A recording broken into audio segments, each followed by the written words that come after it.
Hello everyone, मेरा नाम अंकित राज और welcome to another episode of Gurukul India.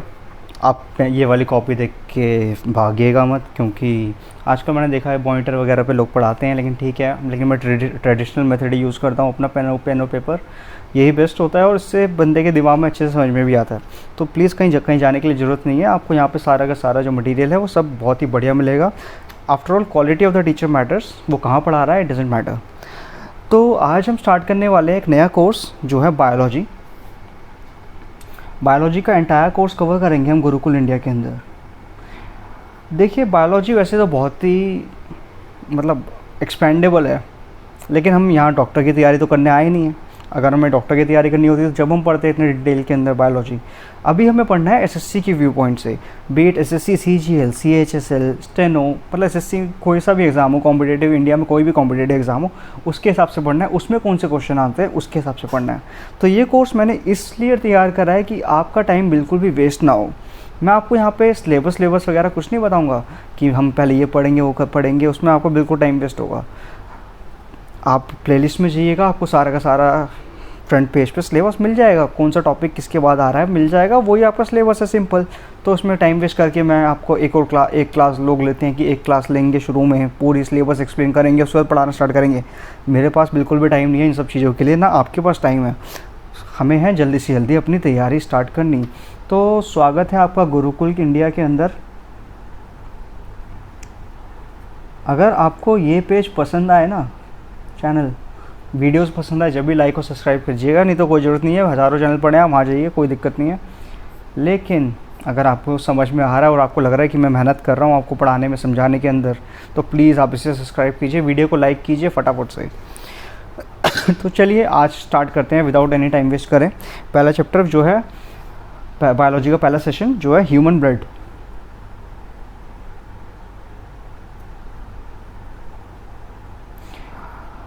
इंसान के अंदर खून होता है, ऑब्वियसली लाल कलर का सबके अंदर, हमारे सबके अंदर खून है। तो आइए पढ़ते हैं उसी के बारे में। तो जो एक इंसान के अंदर जो खून होता है ना, वो होता है 5 to 6 लीटर्स।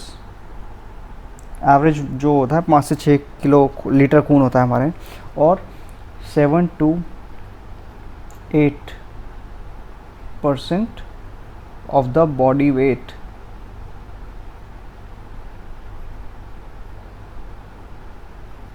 एक इंसान के अंदर इतना ब्लड होता है। अब जो हमारा ह्यूमन ब्लड है ना, वो 2 कंपोनेंट से बना हुआ है। जो पहला कंपोनेंट है ना इसका, उसको हम बोलते हैं प्लाज्मा, और जो इसका दूसरा कंपोनेंट है उसको बोलते हैं हम ऑर्गेनाइज्ड मैटर।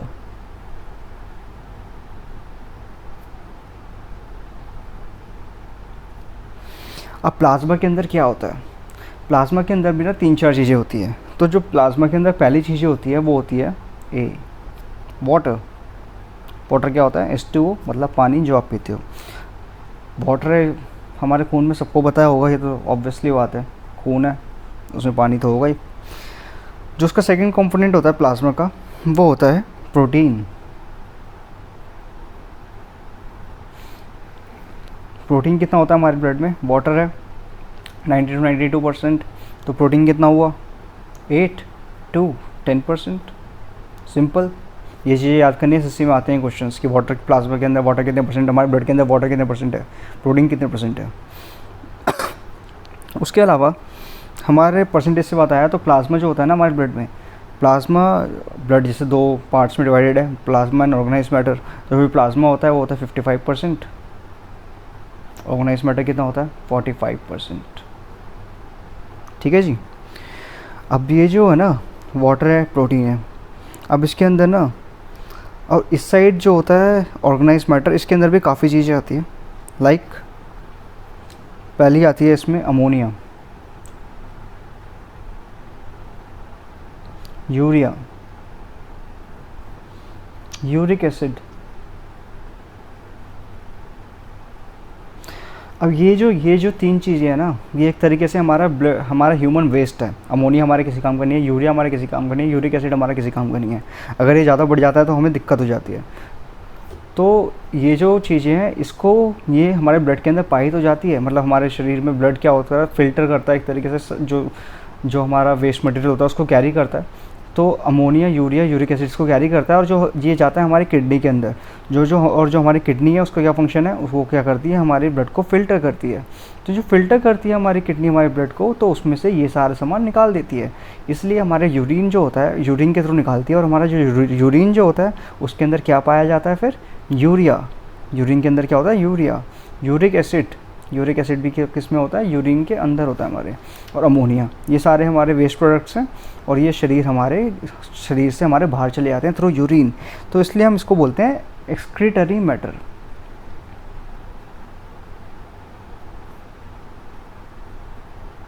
ये तीनों की चीज़ क्या हो गई, एक्सक्रीटरी मैटर। आप साइड बाय साइड नोट्स बनाते जाइएगा, नहीं तो आप भूल जाएंगे, फिर दोबारा वीडियो देखेंगे, फिर टाइम वेस्ट करेंगे। नोट्स में जल्दी जल्दी हो जाता है सब कुछ। इसके अलावा ऑर्गेनाइज मैटर के अंदर क्या होता है हमारे अंदर, इसके अलावा हमारे होता है ग्लूकोज। अब ग्लूकोज कितना है हमारे शरीर में, ग्लूकोज हमारे ब्लड के अंदर कितना है, 0.1% जो होता है ना हमारे ब्लड के अंदर होता है ग्लूकोज। इसके अलावा हमारे ब्लड के अंदर कुछ गैसेस भी होती है। सबसे पहली जो गैस है वो है ऑक्सीजन। जब हम सांस लेते हैं हमारे लंग्स के थ्रू हमारे ब्लड में ऑक्सीजन सप्लाई होती है। ऑक्सीजन लेते हैं, अंदर लेते हैं, कार्बन डाइऑक्साइड बाहर छोड़ते हैं। तो जो ऑक्सीजन तो होगी, तो 0.29% ml/100 ml हमारे ब्लड के अंदर होती है ऑक्सीजन। अब हम छोड़ते क्या है, कार्बन डाइऑक्साइड। अब छोड़ रहे हैं मतलब हमारे अंदर बन रही होगी, जब भी तो छोड़ रहे हैं ना उसे, तो इसलिए हमारे ब्लड के अंदर दूसरा कंपोनेंट क्या हुआ, कार्बन डाइऑक्साइड, CO2। ये होती है 0.50/100 ml, 0.550 ml/100 ml होती है। इसके अलावा हमारे ब्लड में होता है नाइट्रोजन। नाइट्रोजन कितना होता है, 0.50 ml/100 ml। अब मैंने आपको बताया था कि हमारे में प्लाज्मा के अंदर वाटर भी होता है, प्रोटीन भी होता है। अब ये प्रोटीन भी ना 3 टाइप के प्रोटीन होते हैं जो हमारे ब्लड के अंदर पाए जाते हैं। जो पहला जो प्रोटीन होता है ना, ये बहुत इंपॉर्टेंट है, इससे में बहुत क्वेश्चंस बनते हैं, इससे बार बार क्वेश्चंस बनते हैं, तो आप इसको अच्छे से समझिएगा। जो पहला जो होता है प्रोटीन, उसको बोलते हैं हम फाइब्रोजन। अब ये फाइब्रोजन काम क्या करता है, जब हमें चोट लग जाती है ना, क्लॉट हो जाता है, जम जाता है, वहाँ से खून थोड़ी देर बाद खून निकलता है, फिर थोड़ी देर बाद खून आना बंद हो जाता है, तो क्लॉट बन जाता है। वहाँ पे क्लॉट फॉर्मेशन में क्या काम करता है, तो आपसे क्वेश्चन पूछेंगे कि कौन सा प्रोटीन है जो क्लॉट फॉर्मेशन के अंदर काम करता है, तो आप बोलेंगे फाइब्रोजन। ऐसे ही दूसरा प्रोटीन है एल्बुमिन। ये भी हमारे ब्लड में पाया जाता है। जैसे ब्लड तो हर जगह होता है ना, जैसे हमारे कहीं चोट लगी खून निकलता है, मतलब ब्लड है वहाँ पे, तो ब्लड के अंदर क्या होता है, फाइब्रोजन भी होता है। तो जैसे ही चोट लगी, उसने एकदम से क्लॉट करना स्टार्ट कर दिया वहाँ से, जिससे कि ज़्यादा एक्सेस ब्लड ना निकले, हमारा निकलता ही ना रहे, ब्लड हमेशा बहते ही ना रहे। तो इसलिए फाइब्रोजन वहाँ पर काम आता है, क्लॉट फॉर्मेशन कर देता है फटाफट से, और थोड़ी देर बाद खून आना बंद हो जाता है वहाँ पर। अब जो दूसरा है एल्बुमिन। एल्बुमिन स्पेलिंग यार देख लेना थोड़ी, एल्बुमिन। तो जो एल्बुमिन होता है वो किस काम आता है, हमारा ब्लड प्रेशर को, BP मेंटेन करने में। क्या आपको पता है हमारे बॉडी का नॉर्मल ब्लड प्रेशर क्या होता है, जो डॉक्टर नापता है? लास्ट में बताएंगे आंसर, देखते रहो वीडियो। अब जो थर्ड कंपोनेंट है ना प्रोटीन का, प्लाज्मा के अंदर वाटर होता है, प्रोटीन होता है, प्रोटीन के अंदर होता है फाइब्रोजन, एल्बुमिन, और जो थर्ड कंपोनेंट है उसे बोलते हैं ग्लोबुमिन। ग्लोबुमिन, ये जो थर्ड कंपोनेंट है ना ग्लोबुमिन, हमारे मान लो कोई बैक्टीरिया वगैरह हमारे ब्लड में घुस गया, तो क्या कर देता है, उसे इनएक्टिव कर देता है। इनएक्टिव बैक्टीरिया, ये है इसका फंक्शन ग्लोबुमिन। इसके अलावा हमारे ब्लड के अंदर ना कुछ सॉल्ट्स भी होते हैं। तो जो पहला सॉल्ट हमारे ब्लड के अंदर पाया जाता है उसे बोलते हैं NaCl। NaCl आपको पता होगा, इसका मतलब होता है सोडियम क्लोराइड।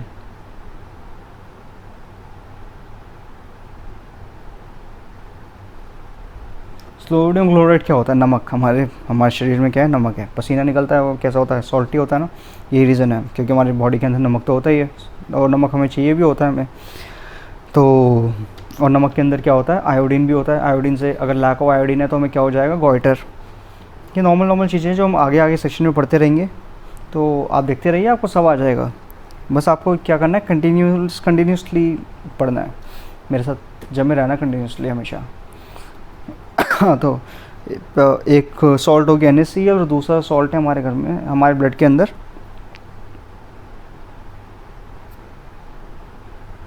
जो कि है सोडियम बाइकार्बोनेट।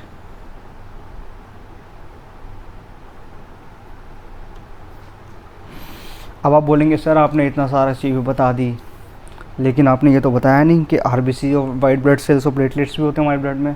चिंता मत करो, बता रहे हैं, उस पर भी आ रहे हैं। तो ये जो ऑर्गेनाइज मैटर होता है ना, ऑर्गेनाइज मैटर ये वाला, इसके अंदर 3 और कंपोनेंट होते हैं जो मेन है ब्लड के अंदर। पहला है रेड ब्लड सेल, पेज ऊपर कर लेते हैं, दिख रहा होगा अब, रेड ब्लड सेल। तो ये जो रेड ब्लड सेल है, तो ये ऑब्वियसली रेड ब्लड सेल है तो लाल तो होंगे ही। तो ये लाल क्यों होते हैं? ये लाल इसलिए होते हैं क्योंकि इसके अंदर एक कंपोनेंट होता है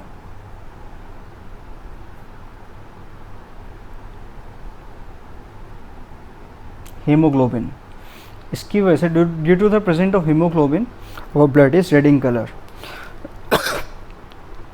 अब हीमोग्लोबिन है ना, इसमें ना हेमो का मतलब होता है आयरन, हमें ना आयरन, तो हेमो के अंदर आयरन भी होता है, आयरन कंटेनिंग कंपाउंड।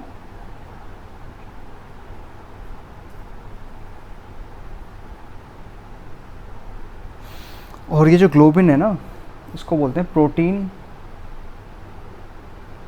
कंटेनिंग।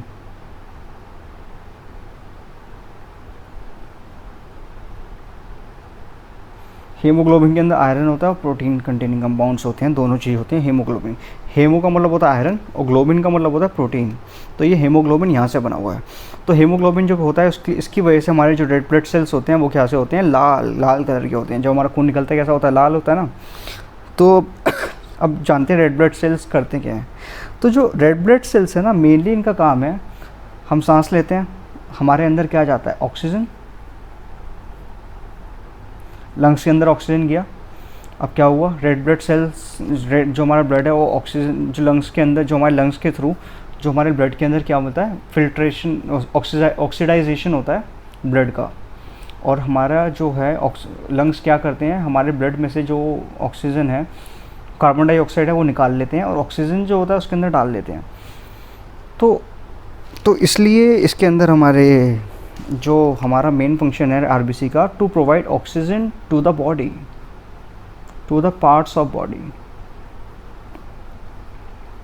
पूरे शरीर में ऑक्सीजन जो होता है ना वो कैरी करता है हमारा रेड ब्लड सेल्स। इसीलिए ही RBC के अंदर ऑक्सीजन पाया जाता है। जैसे मैंने आपको बताया था, ऊपर की तरफ ऑक्सीजन, ये रहा O2 0.29% पर 100 ml। और फिर जब गंदा हो जाता है, जब सेल हमारे कार्बन डाइऑक्साइड रिलीज़ करते हैं, तो वो हमारा ब्लड कैरी करता है CO2 को, ये लिखा 0.5 ml CO2 को कैरी करता है, वापस लंग्स में भेजता है, लंग्स हमारे CO2 को कलेक्ट करते हैं और बाहर हम क्या छोड़ते हैं, ऑक्सीजन। ये सब आपने बच्चों वाली 5, 6, 7 में पढ़ा होगा, लेकिन मैं आपको जब भी बता देता हूँ एक बार। तो ऑक्सीजन को ट्रांसपोर्ट करता है RBC, ऑक्सीजन होता है इसके अंदर। अब ये बनता कहाँ पर है, रेड ब्लड सेल हमारे अंदर खून बनता कहाँ पर है? तो रेड ब्लड सेल जो बनता है वो बनता है formed in bone marrow.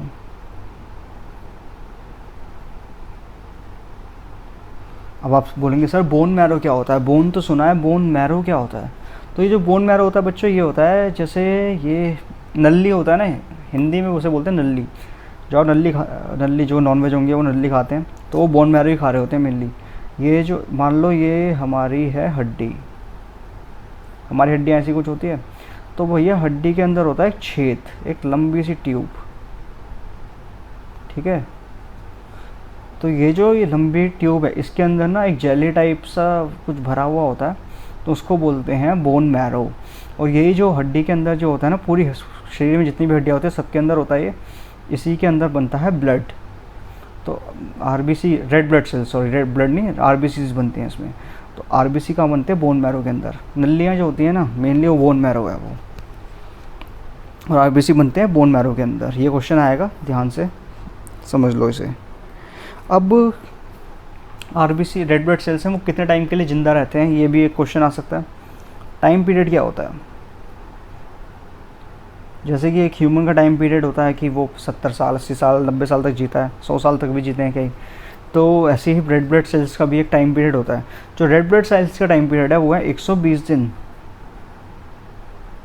120 days red blood sales जीते हैं। बोन मैरो में बनने के बाद 120 डेज जीते हैं, अपना काम करते हैं, ऑक्सीजन कैरी करते हैं पूरी बॉडी के अंदर, उसके बाद फिर मर जाते हैं।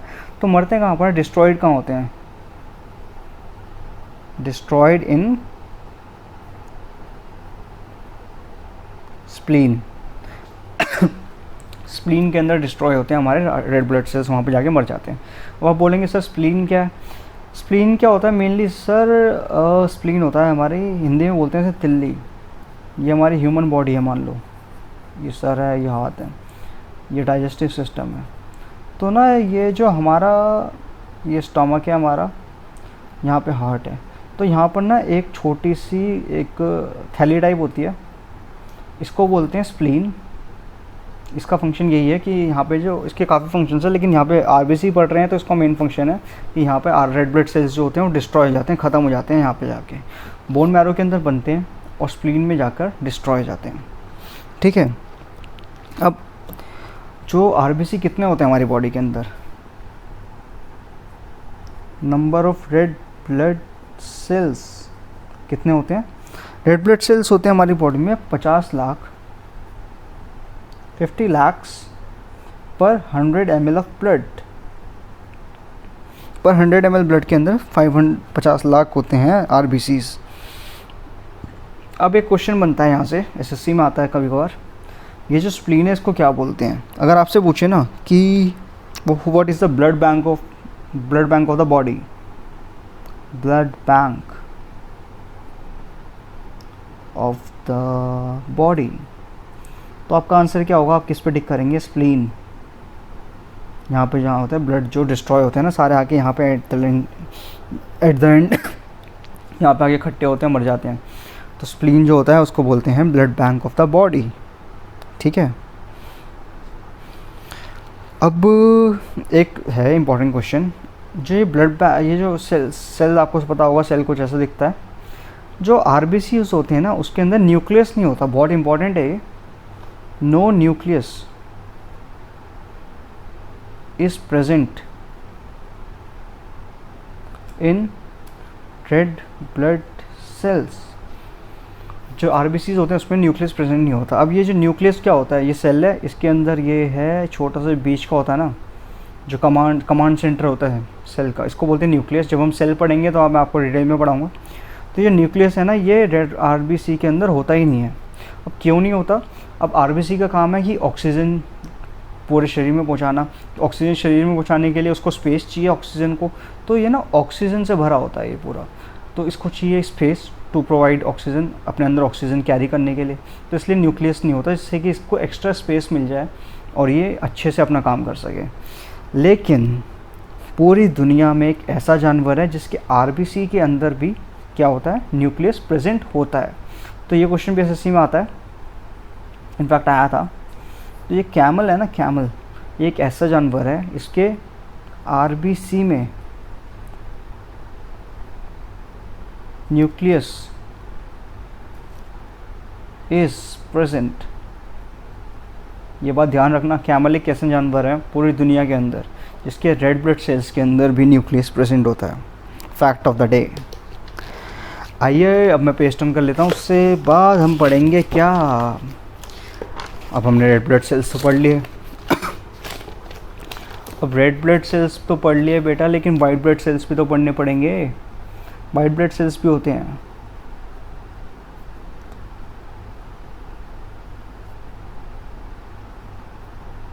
अब देखो यार, तुम्हें चोट वोट लगी तो तुम देखते हो कि थोड़े दिन बाद ना उसके आसपास कुछ येलो येलो सा वाइट सा खट्टा हो जाता है, थोड़ा पस जिसे हिंदी में कहते हैं। तो जो पस होती है ना मेनली क्या होते हैं? वो वाइट ब्लड सेल्स होते हैं। अब इनका मेन फंक्शन क्या है? इनका मेन फंक्शन है कि जो भी कुछ बाहर से कोई भी बैक्टीरिया, वायरस, कोई भी हमारे शरीर के अंदर एंटर करता है ना, उससे फाइट करने का और डिस्ट्रॉय करने का मेन फंक्शन होता है इसका। ठीक है, बायोलॉजी एक ऐसी चीज़ है जो आप समझो, लिखवाऊंगा मैं, इतनी सारी बुक्स हैं, लिखते रहो, नोट्स बनाते रहो, कोई फ़र्क नहीं पड़ता, मेन बात है समझने की। तो वाइट ब्लड सेल्स जो होते हैं इसका मेन फंक्शन क्या है? लड़ना। तो ये लड़ते हैं। अब एक क्वेश्चन आता है कि जो वाइट ब्लड सेल्स हैं इनका कलर क्या होता है? कलर आप बताओ, इनका कलर क्या होता है? आप बोलोगे सर वाइट ब्लड सेल्स हैं तो वाइट ही होगा ना कलर, लेकिन नहीं। अगर एसएससी में क्वेश्चन आया ना कि वाइट ब्लड सेल्स का कलर क्या होता है, तो आप क्या बोलोगे इसको? आप बोलोगे इसका कलर होता है येलो। हाँ, मैं आपको एक बात बताना भूल गया था। ये जो वाइट रेड ब्लड सेल्स हमने इससे पहले पढ़े ना, RBC, इसका साइंटिफिक नेम भी है एक, इसको बोलते हैं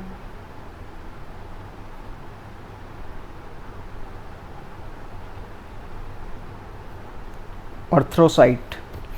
और ये जो वाइट ब्लड सेल्स होते हैं ना, इसका भी एक साइंटिफिक नेम है, इसको क्या बोलते हैं? ल्यूकोसाइट।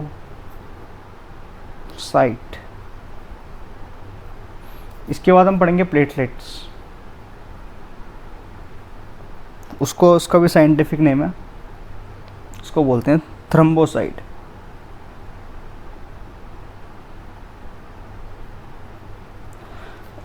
ये है इन तीनों के साइंटिफिक नेम। RBC की जगह कोई अर्थ्रोसाइट, वाइट ब्लड सेल का ल्यूकोसाइट यूज़ करे तो आप समझ जाना वाइट ब्लड सेल्स की बात कर रहा है ये, ठीक है, याद कर लेना इसे, ये भी इंपॉर्टेंट है। हाँ, तो हम बात कर रहे थे वाइट ब्लड सेल्स का कलर क्या होता है, तो आप बोलोगे सर जी इसका कलर होता है yellow, it is yellow in colour. हाँ जी, तो येलो कलर का होता है ये। तो white blood sales yellow colour के होते हैं। अब आप पूछेंगे कि सर आपने रेड ब्लड सेल्स तो बताया था कि वो कहाँ फॉर्म होते हैं, वो होते हैं बोन मैरो के अंदर। तो वाइट ब्लड सेल्स कहाँ फॉर्म होते हैं? तो ये जो है ना वाइट ब्लड सेल्स, ये भी फॉर्म कहाँ होते हैं? ये भी फॉर्म होते हैं बोन मैरो के अंदर ही। बोन मैरो मतलब नली के अंदर फॉर्म होते हैं वाइट ब्लड सेल्स और रेड ब्लड सेल्स दोनों। अब मैंने आपको बताया था कि ये कुछ भी बाहर से, कुछ भी बैक्टीरिया, फंगस वगैरह कुछ भी आएगा, फंगस नहीं, बैक्टीरिया, वायरस वगैरह कोई भी आएगा तो उससे फाइट करेंगे। तो इसलिए हम इसको बोलते हैं आर्मी और soldier of the body. Question SSC में आर्मी या सोल्जर ऑफ द बॉडी किसे बोलते हैं? तो आप बोलेंगे WBC को, वाइट ब्लड सेल्स को, ठीक है। और पेपर में आया कि blood bank of the body किसको बोलती हैं? तो आप बोलेंगे स्प्लीन। स्प्लीन क्या है? जहाँ पे ब्लड का रेड ब्लड सेल्स क्या होते हैं? डिस्ट्रॉय होते हैं। अभी 5 मिनट पहले पढ़ा था, ठीक है। अब वाइट ब्लड सेल्स के अंदर न्यूक्लियस प्रेजेंट होता है, हर सेल के अंदर न्यूक्लियस प्रेजेंट होता है, आपको पता ही होगा जैसे कि। अब number of white blood cells, so जो number of white blood cells है ना वो होते हैं 6000 to 8000 पर 100 ml ऑफ ब्लड, इतनी इनकी क्वांटिटी होती है, ठीक है जी। अब आप बोलेंगे कि सर आपने बताया था कि RBC का जो टाइम पीरियड होता है वो 120 दिन का होता है, तो वाइट ब्लड सेल्स का भी बताइए। तो वाइट ब्लड सेल्स का जो टाइम पीरियड होता है वो कितना होता है जी? वो होता है 5 to 7 days। ये सब चीज़ें आप अलग अलग बुक में पढ़ेंगे ना तो आप कंफ्यूज हो जाएंगे, हर बुक में अलग अलग चीज़ें लिखी हुई हैं, लेकिन ये सारा विकीपीडिया या गूगल पे जो मैंने जो रिसर्च पेपर्स पढ़े थे उसके अंदर मैंने स्टडी करके ये निकाला है कि 5 to 7 days एक्चुअल में होता है। और एसएससी में भी आप इस पर टिक करेंगे तो यही this is the right answer. अब आप बोलेंगे सर कि ये डिस्ट्रॉय कहाँ होते हैं? सो क्वेश्चन आ सकता है, तो जो वाइट ब्लड सेल्स होते हैं वो डिस्ट्रॉय होते हैं, डिस्ट्रॉय इन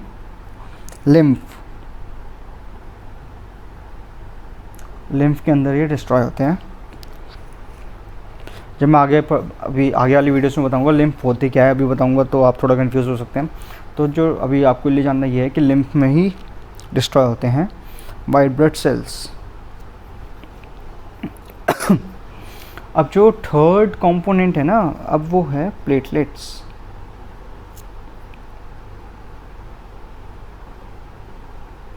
अब हम पढ़ेंगे प्लेटलेट्स। तो जो हमारी नॉर्मल ह्यूमन बॉडी है उसके अंदर होते हैं अप्रॉक्सीमेटली 3 to 3.5 लाख। आपके घर में या किसी को भी डेंगू हुआ होगा तो आपने सुना होगा कि उसके प्लेटलेट्स कम हो गए, तो ये वही प्लेटलेट्स होते हैं जो कम हो जाते हैं, ज़्यादा हो जाते हैं। तो ये जो मेन प्लेटलेट्स है ना, लेकिन ये कम और ज़्यादा तो होते हैं, तो ये बहुत इंपॉर्टेंट होते हैं। मेनली ये इनका काम होता है क्लॉट फॉर्मेशन का। हमारे शरीर में जो चोट वगैरह लग जाती है तो क्लॉट जो जम जाता है, तो क्लॉट फॉर्मेशन का मेन फंक्शन होता है इन प्लेटलेट्स का। तो आपने सुना होगा कि किसी को डेंगू वगैरह हो गया तो उसके प्लेटलेट्स अचानक से बहुत कम हो जाते हैं, 50, 60, 70 हज़ार तक पहुंच जाते हैं, which is really very dangerous. लेकिन जो नॉर्मल है 1.5 लाख तक जो होता है वो सेफ़ होते हैं नॉर्मली। इतने हैं आपके प्लेटलेट्स तो आप सेफ़ हैं, लेकिन एक्चुअल में कितने प्रेजेंट होते हैं? 3 to 3.5 lakhs of platelets are present in our body. अब इनका ये जो प्लेटलेट्स है इनका लाइफ स्पैन कितना होता है? तो जो इनका लाइफ स्पैन होता है वो होता है 10 to 15 डेज। इनका लाइफ स्पैन होता है प्लेटलेट्स का। अब इनका काम क्या है? Clot formation. आप देखो, आप जो नॉर्मल जो बुक्स वगैरह पढ़ोगे ना, उसमें इतना ही लिखा होगा कि प्लेटलेट्स के होते हैं, क्लॉट फॉर्मेशन के लिए यूज़ होते हैं। लेकिन एसएससी में ये वाला क्वेश्चन नहीं आएगा कि क्लॉट फॉर्मेशन के लिए क्या यूज़ होते हैं। एसएससी में क्वेश्चन आएगा कि ऐसा कौन सा प्रोटीन है जिसके साथ प्लेटलेट्स मिलके ब्लड फॉर्म करते हैं। तो प्लेटलेट्स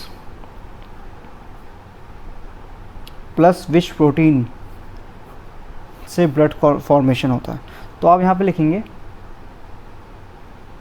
फाइब्रोजन। फाइब्रोजन और प्लेटलेट से मिलके क्या होता है? प्रोटीन अगर पूछेंगे तो आप लेंगे फाइब्रोजन। प्लेटलेट्स और फाइब्रोजन से मिलके क्या होता है? क्लॉट फॉर्मेशन हो जाता है। जब चोट लग जाती है थोड़ी देर बाद ब्लड आना बंद हो जाता है ना, सूख जाता है ब्लड वहाँ पे। नहीं तो अगर क्लॉट फॉर्मेशन नहीं होगा तो ब्लड बहता ही जाएगा, बहता ही जाएगा। तो इसलिए क्लॉट फॉर्मेशन करती है बॉडी। तो प्लेटलेट्स और फाइब्रोजन ये है जी इंपॉर्टेंट। फाइब्रोजन क्लॉट फॉर्मेशन के लिए कौन सा प्रोटीन काम आता है? आप करेंगे फाइब्रोजन।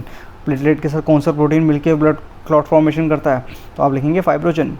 अब एक इंपॉर्टेंट क्वेश्चन आ जाता है कि प्लेटलेट के साथ मिलके ऐसा कौन सा विटामिन है, ऐसा कौन सा विटामिन यूज़ होता है जो ब्लड फॉर्मेशन क्लॉट फॉर्मेशन करता है? तो इसका आंसर होगा आपका विटामिन के। ये विटामिन के होता है ना, और प्लेटलेट्स मिलके क्या करते हैं? Clot formation. ये चीज़ें बहुत इंपॉर्टेंट है, एसएससी में आ सकती है। अब जो मैंने आपको बताया था, आरबीसी हो गए, वाइट ब्लड सेल्स हो गए, प्लेटलेट्स हो गए। अब एक मैंने आपको बताया था कि हीमोग्लोबिन जो होता है, जो रेड ब्लड सेल्स के अंदर पाया जाता है, जिससे की वजह से हमारा खून लाल होता है। तो उसके बारे में थोड़ी बात कर लेते हैं। जो हीमोग्लोबिन होता है ना, कभी भी आप अपना ब्लड टेस्ट कराएंगे ना, तो ये आपको ये नहीं बोलेगा कि ब्लड कम है, वो बोलेगा आपको कि आपका हीमोग्लोबिन कम है आपकी बॉडी में। तो हीमोग्लोबिन जो होता है वो एवरेज जो होता है वो होता है 12 से 16 ग्राम पर 100 ml ऑफ ब्लड। ये एवरेज है। लेकिन मेल और फीमेल आपको पता होगा कि मेल थोड़ा नेचुरली फीमेल से थोड़े बड़े होते हैं। तो अगर आपसे एसएससी में पूछ ले क्वेश्चन कि भैया बताओ मेल का एवरेज क्या होता है हीमोग्लोबिन, तो आप बोलेंगे 14 to 16 ग्राम्स। और फीमेल का क्या होता है? तो आप बोलेंगे 10 to 13 ग्राम्स। यह है एवरेज हीमोग्लोबिन। अब हमने ब्लड पढ़ लिया, लेकिन आपने नोटिस किया होगा कि ब्लड के साथ ब्लड ग्रुप्स भी तो होते हैं। ब्लड ग्रुप्स होते हैं obviously, A B O, A B positive, A B negative. तो ये सब चीज़ें क्या होती है, तो ये सब हम पढ़ेंगे नेक्स्ट क्लास के अंदर।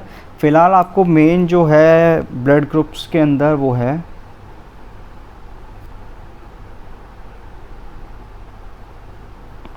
कि ब्लड ग्रुप किसने डिस्कवर किया था। क्वेश्चन आता है तो आप लिखेंगे क्या, टिक मार देना, चार्ल्स लैंडस्टीनर। इस बंदे का ना नाम याद कर लो, अगली क्लास में पूछूंगा मैं आपसे जब ब्लड ग्रुप पढ़ाऊंगा। चार्ल्स लैंडस्टीनर का अच्छे से याद कर लो इसका नाम, ठीक है। तो आइए इसी के साथ ये चैप्टर ख़त्म करते हैं, लेकिन ख़त्म करने से पहले कुछ क्वेश्चंस कर लेते हैं। अब पढ़े हैं तो कुछ क्वेश्चंस भी करेंगे। ये क्वेश्चंस कुछ ऐसे हैं जो मैंने नहीं भी पढ़ा है, मैंने सोचा कि इसको क्वेश्चन एंड आंसर्स की फॉर्म में इसको रख लूँ तो ज़्यादा बेटर रहेगा। तो ब्लड रिलेटेड जो क्वेश्चंस हैं जो एसएससी में प्रीवियसली ईयर आ चुके हैं वो हैं, मैं लिख नहीं रहा, मैं थोड़ा शॉर्ट में बता रहा हूँ जिससे कि आपका और मेरा टाइम वेस्ट ना हो।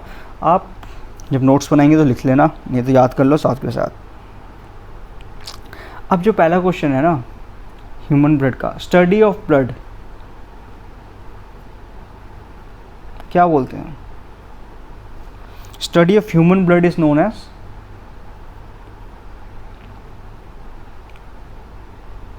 Haematology. Haematology, study of human blood is known as haematology. Logy का मतलब होता है स्टडी, तो जिस भी वर्ड के आगे लॉजी लग गया इसका मतलब होता है स्टडी। तो है बायोलॉजी, जैसे बायोलॉजी है तो बायोलॉजी पढ़ रहे हैं तो बायोलॉजी में लॉजी आ रहा है तो क्या कर रहे हैं हम पढ़ रहे हैं, हम स्टडी कर रहे हैं ना, तो इसलिए किसी भी वर्ड के आगे लास्ट में लॉजी आ गया इसका मतलब होता है स्टडी।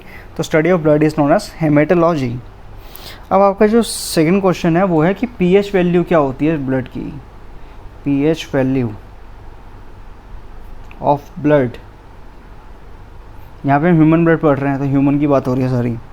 तो जो नॉर्मल ह्यूमन जो पीएच वैल्यू होती है हमारी वो होती है 7.4। ब्लड की पीएच वैल्यू क्या होती है? 7.4 पीएच, याद कर लो अच्छे से। अब आपसे पीएच वैल्यू पूछ रहे हैं तो आपसे एक क्वेश्चन पूछ सकते हैं, what is the third nature of blood? Nature of blood का मतलब होता है एसिडिक है या बेस है? बताओ एसिडिक है या बेस है? तो जो हमारा जो अब देखो 1 to 7 जो होते हैं ना उसका मतलब होता है एसिडिक है, और 7 to 14 होते हैं उसका मतलब है बेसिक है। तो जो हमारा ब्लड है इसका पीएच वैल्यू 7.4, तो 7 to 14 के बीच में आ रहा है, इसका मतलब है कि हमारा जो ब्लड है वो क्या है? बेस से, इसका जो है नेचर क्या है? बेस है ये, ठीक है जी। अब मैंने शुरू में आपसे बोला था कि ब्लड प्रेशर क्या होता है, ब्लड प्रेशर ह्यूमन बॉडी का, हमारी ह्यूमन बॉडी का ब्लड प्रेशर क्या होता है? तो जो हमारा ह्यूमन बॉडी का नॉर्मल बीपी होता है ना वो होता है 120/80, ठीक है, याद कर लेना, बहुत इंपॉर्टेंट क्वेश्चन है, आता रहता है एसएससी के अंदर, ठीक है। अब एक क्वेश्चन होता है how much blood is pumped by our heart in 1 minute। हमारा जो दिल है वो 1 मिनट के अंदर कितना ज़्यादा जो हमारा खून है पंप करता है? तो मैं आपको बताऊं 4.5 लीटर्स, पॉइंट है ये 45 में समझ लेना, 4.5 लीटर्स तक जो ब्लड है वो हमारा हार्ट पंप करता है हमारी बॉडी के अंदर पर मिनट। और 1 मिनट के अंदर हमारा हार्ट कितनी बार बीट करता है? आसान क्वेश्चन है, 72 टाइम्स।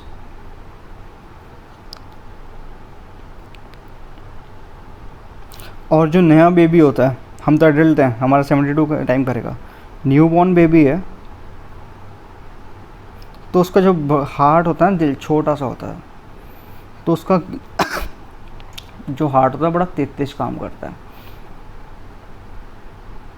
120 टाइम्स। जैसे जैसे हम बड़े होते जाते हैं ये थोड़ी हार्ट बीट कम होती चली जाती है, एवरेज होती है 72 टाइम्स। जब हम एक एडल्ट बन जाते हैं 72 टाइम्स करता है।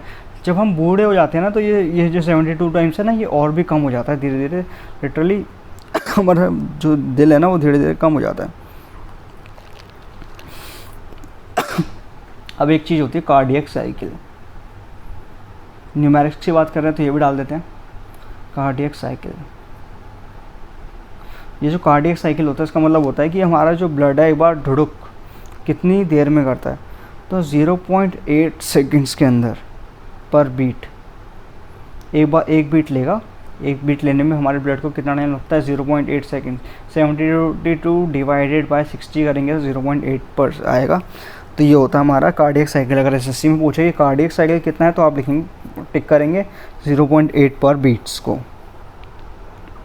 अब एक क्वेश्चन है how much % of glucose is present in our human body? बताओ भाई, नहीं बता पा रहे, इन्होंने बता दिया, बहुत बढ़िया। वैसे होता है 0.1%। पीछे पेज पे जाओगे तो मैंने बताया था कि ग्लूकोज कितना होता है हमारी बॉडी के अंदर, 0.1%। नेक्स्ट पेज पे आते हैं। अब एक क्वेश्चन है कि जब हमारे ब्लड में डेफिशिएंसी हो जाती है, बॉडी में सॉरी, जब हमारी बॉडी के अंदर डेफिशिएंसी हो जाती है ब्लड की, DFI क्या होती है स्पेलिंग्स डेफिशिएंसी की, एक थोड़ा DFI CIE होता है, ENCR, deficiency of blood. Spellings आती है थोड़ा पढ़ाते टाइम ना, कन्फ्यूजन हो जाता है, सबको हो जाता है, कोई नहीं। डेफिशिएंसी ऑफ ब्लड, जो ब्लड के अंदर डेफिशिएंसी हो जाती है ना, तो उसको एक बीमारी हो जाती है जिसके अंदर खून की कमी है, उस बीमारी को क्या बोलते हैं? तो उसको बोलते हैं हम अनीमिया, ANEMIA, अनीमिया। जो खून की कमी को हम क्या बोलेंगे? अनीमिया।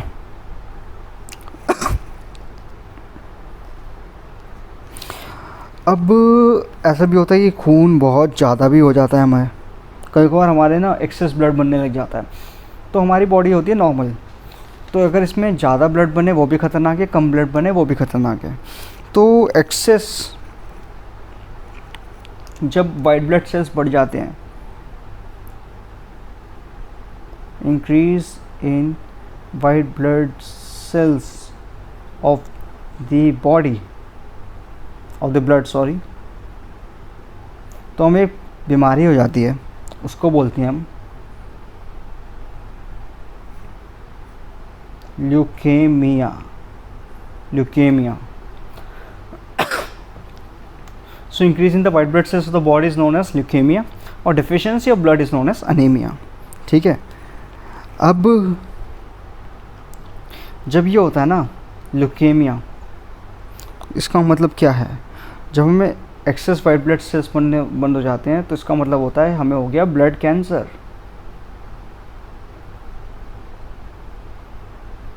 ब्लड कैंसर कब होता है? जब वाइट ब्लड सेल्स जो होते हैं ना वो बहुत ज़्यादा बढ़ जाते हैं। तो leukaemia is like a blood cancer, leukaemia is like नहीं इज़ ब्लड कैंसर मेनली। अब एक क्वेश्चन है, जो क्वेश्चन है वो है कि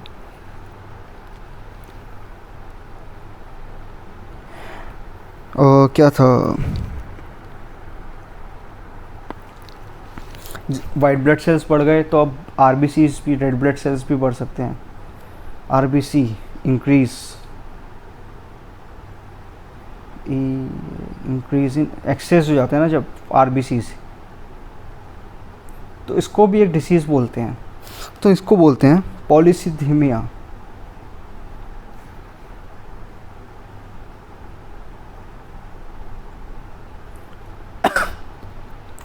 बहुत डेफिशिएंसी ऑफ ब्लड है, ब्लड की कमी है, उसे बोलते हैं एनीमिया। वाइट ब्लड सेल्स बहुत ज़्यादा बढ़ गए, उसको बोलते हैं leukaemia. Leukaemia is like a cancer. ठीक है, अब रेड ब्लड सेल्स बहुत ज़्यादा बढ़ गए तो उसको बोलेंगे पॉलीसीथेमिया। ठीक है जी, ओके। अब कुछ और क्वेश्चंस कर लेते हैं इसी के साथ साथ। एक इम्पॉर्टेंट क्वेश्चन था, मेरे को याद नहीं आ रहा, मैं याद करने की कोशिश कर रहा हूँ। हाँ जी, तो अगर किसी की बॉडी को हमें चोट लगी, ठीक है, एसएससी में क्वेश्चन आता है हमें चोट लगी, और मैंने आपको बताया था कि जो रिबोफ्लेविन होता है वो ब्लड क्लॉट कराता है हमारा मेनली, सॉरी फाइब्रोजन यूज़ होता है ब्लड क्लॉटेशन में। तो एक ऐसी भी चीज़ होती है जिससे कि ना हमारा, लेकिन ये जो होता है हमारे जो नसों के, जब हमारी वेसल्स के अंदर ब्लड घूम रहा होता है उस टाइम पे तो क्लॉट नहीं होता, तो इसका भी तो कोई रीज़न होगा ना कि क्लॉट क्यों नहीं हो रहा। तो जो मेन रीज़न है कि why blood does not clot inside human body।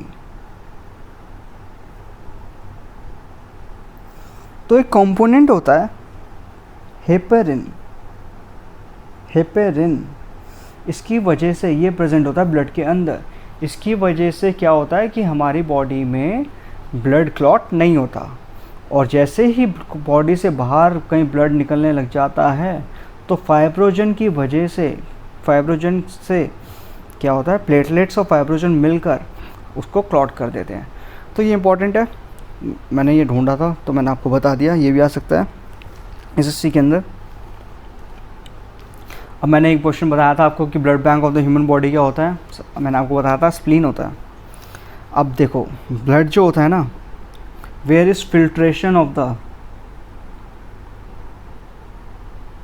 Filtration of blood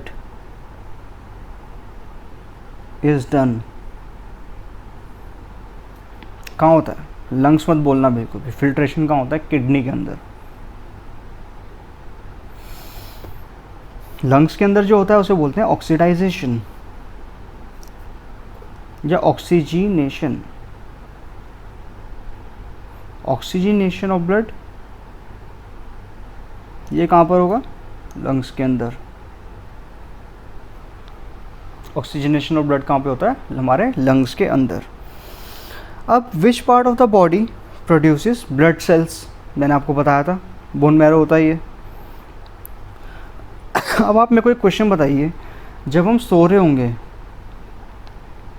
while we are sleeping, हमारा जो बीपी है, ब्लड प्रेशर, जैसे सी के अंदर क्वेश्चन आया था, ये बढ़ेगा या कम होगा? तो जब हम सो रहे होते हैं ना तो हमारा ब्लड प्रेशर क्या होता है? कम हो जाता है, इट फॉल्स। ठीक है, ये इंपॉर्टेंट क्वेश्चन है, याद करेंगे। अब जो ब्लड प्रेशर, हम बीपी की बात कर रहे हैं, तो ब्लड प्रेशर को जो नापता है इंस्ट्रूमेंट, इसको क्या बोलते हैं? ब्लड प्रेशर को नापता है इंस्ट्रूमेंट, उसको बोलते हैं स्फिग्मोमैनोमीटर। स्फिग, फिर आप लिखो मो, फिर लिखो mano, MAN, man, OMETRE, metre. Sphygmomanometer, BP को नापने वाला डिवाइस। नोट्स बनाते रहना, नहीं तो भूल जाओगे।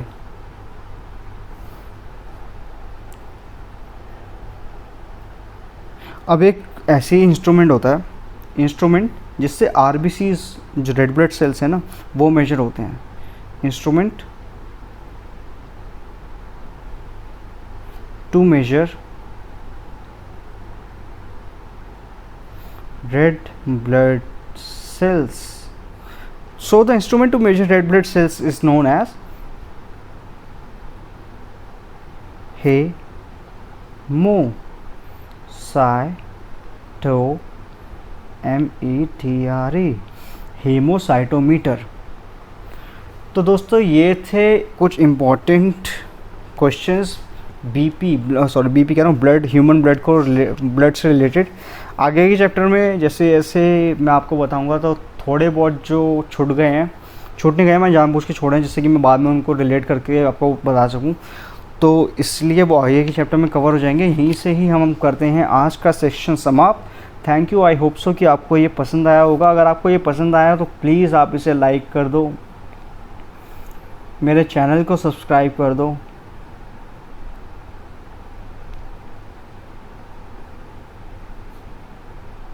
CRIB सब्सक्राइब कर दो प्लीज़। स्पेलिंग मेरे को आती है लेकिन मैं जल्दी जल्दी लिखता हूँ तो स्पेलिंग में थोड़ी दिक्कत हो जाती है। तो चलो जी, फटाफट से लाइक कर दो, सब्सक्राइब कर दो, फॉलो वॉलो जो करना है कर लो। मेरा नाम है अंकित राज। थैंक यू पढ़ने के लिए। अब नेक्स्ट सेक्शन स्टार्ट करेंगे जल्दी ही। उसके अंदर हम पढ़ेंगे क्या, एक तो पढ़ेंगे RH फैक्टर नहीं, ब्लड ग्रुप्स। एक तो पढ़ेंगे ब्लड ग्रुप्स और उसके अलावा क्या पढ़ेंगे, हम पढ़ेंगे ह्यूमन हार्ट। तो अगले सेक्शन में प्लीज़ ज़रूर आइएगा। Thank you, have a nice day.